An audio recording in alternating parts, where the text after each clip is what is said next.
Tänään Kaasujalka teki historiaa. Pääsimme ensimmäistä kertaa kokeilemaan tämmöistä vesijettiä ja se oli kyllä uskomattoman hauska kokemus. Kyllä se niin on kaikille, ketkä ensi kertaa jetin päälle on päässyt, niin joka ainoa on tullut hymyille vastaan, että makea juttu. Suosittelen kokeilemaan, jos semmoinen mahdollisuus tulee. Se oli allekirjoittaneelle melkoinen yllätys, että kuinka helppoa tuommoista jettiä on kumminkin ajaa ja ohjastaa. Joo, eli niin Yamahan Ride-järjestelmä edesauttaa sitä, että sulla on kaasu eteen, kaasu taakse, niin sillä pärjää. Teillä on mallistossa tämmöisiä istuttavia malleja, mutta sitten löytyy myöskin tuommoinen vähän rajumpi laite, jossa seistään. Millä tavalla näiden ajaminen eroaa toisistaan? Yö ja päivä. Eli totta kai kun istutaan jetin päällä, niin se on paljon helpompi hallita ja sitten kun seisottavan päälle mennään, niin mahdollisimman palhainen painopiste ja siitä kun painaa kaasua, niin keskipako niin suoristaa niin ajoasennon ja sieltä esimerkiksi superjetissä, niin siellä on semmoinen learning mode, eli millä pystyy ensikertalaiset niin valita semmoisen pehmeämmän, eli se on niin ärhäkkä ja sitten siinä on huippunopeus on rajoitettu, eli se on hieman helpompi hallita niin kuin ensikertalaisena.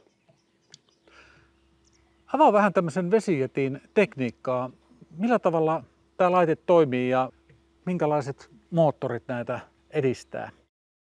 Yamahalla on 3 eri moottoria, eli on TR1 Marine-moottori, mikä on 1049 kuutioinen ja se on 3 eri versiossa. Sitten löytyy 1800 kuutioinen vapaasti hengittävä ja sitten siitä versio vielä sitten ahdettu versio. Minkä verran Suomesta vesijettiä löytyy? Millaiset on markkinat?